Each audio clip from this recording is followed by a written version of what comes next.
Hello guys, good afternoon. For today's video, gagawa ako ng video sa experience ko bilang isang OFW na nag-connecting flight galing Pilipinas to Doha, Qatar to Saudi Arabia. Bilang isang OFW, lumipad kami tatlo. Ako, dalawa kong kaibigan. Tapos, syempre, nasa eroplano na kami.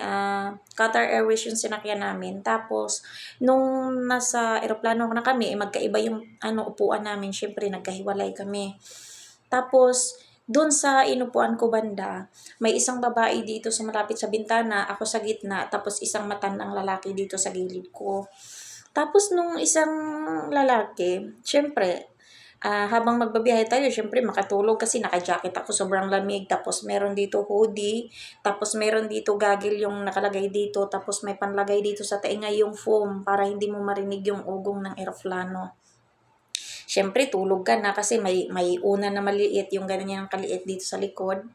Tapos meron din siyang kumot. Yung kumot na yun, sa eroplano yun. Yung kumot na yun, tagi-isa yun sa mga taong nakasakay. Tapos, habang natutulog ako, syempre nakatulog ako kasi syempre, habang nag-aantay kami ng flight, sobrang lamig, maulan, ganyan. Tapos hindi kami nakatulog nung sobrang excited ba. Tapos nung sobrang excited namin, syempre nasa eroplano na, kampante na, palipad na tayo, magkataroon na tayong trabaho. Di, nakatulog na ako. Pagkatulog ko noon, siguro galing sa pag-flight, siguro isang oras muna yon, nakatulog na ako. Tapos pagkatulog ko noon, yung matanda dito, nagkumot siya. Tapos, di ko alam kung anong ginagawa niya. Basta nakakumot siya. Nakita ko lang kasi katabi siya. Tapos pag nag-order siya ng order siya, di ba may dadating na halimbawa juice or wine or pagkain. Ang o-order niya lagi yung wine. Siguro na tuliro na yung utak niya sa wine na yun. Siyempre, nagiging manyak na siya.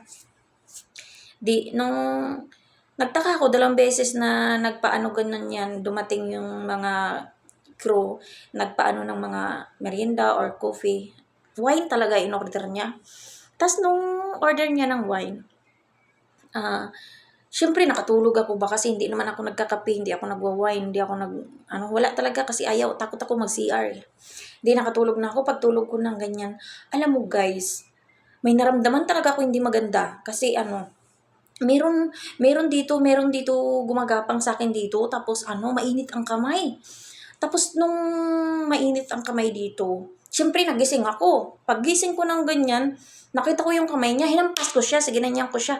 Alam mo kuya, matatanggap pa siguro kung foreigner yung gumanyan sa akin kasi may pagkamanyak. Pero ikaw, hindi ko matatanggap. Alam mo, totoo? Matanda ka na. Tapos isa pa, Pilipino ka. Pilipino ka. Bisaya din ako.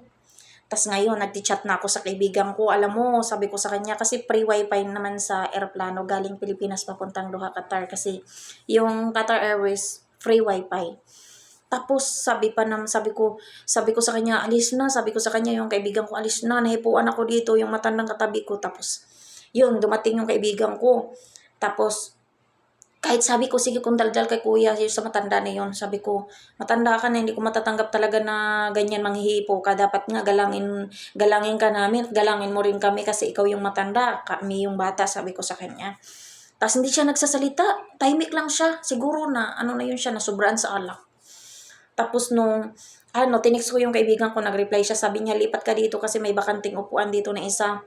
Alam mo, kahit hindi ko alam kung pwede pala yung lumipat ako. Tapos nung paglipat ko, sinabihan ko siya, pwede pa kita kuya, dadaan lang ako, sabi ko sa kanya. Sabi niya, bakit ka lilipat? Sabi pa naman niya, dito ka lang, sabi pa naman niya. Alam mo, siguro may plano pa yun siya, hipuan ako ulit. Kasi kung hipuan niya talaga ako ulit, talagang bugbugin ko yung mukha niya.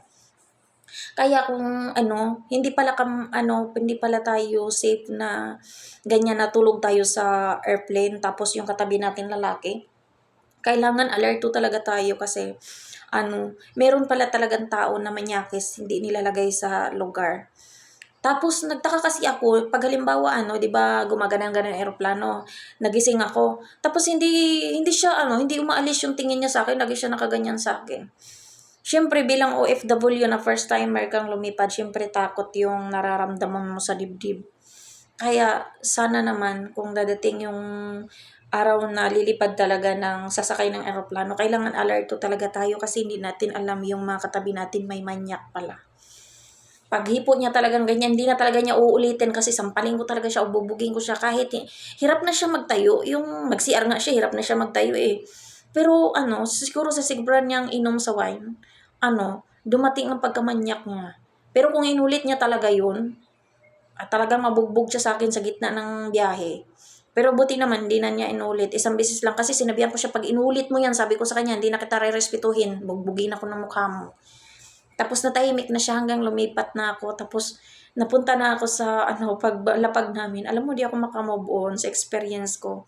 Ganyan talaga, kailangan natin, hindi naman pwede na ito-tolerate natin yung mga kaminyakan ng ibang tao. Kaya pag kailangan talagang ganyan, saktan mo na. Sinaktan ko talaga siya. Siguro masakit yung kamay niya kasi lagi na siya nakaganyan. Kasi malakas yung paghampas ko. Siyempre, na nabigla ako. Tulog ako, tapos ganyan ka. Tapos gumagapang yung kamay niya dito. Siyempre, kung hindi ako nagising, baka nabuksan niya yung zipper ko. Kaya mahirap talaga bilang OFW yung first time ka. Talaga ako, na hemophilia ako. Alam mo, di ako makumubuon hanggang ngayon. Kasi, matanda na siya eh. Parang lolo ko na siya. Kasi ako 34 pa lang. Tapos siya, ang tanda na siguro 60 plus, 65, ganyan.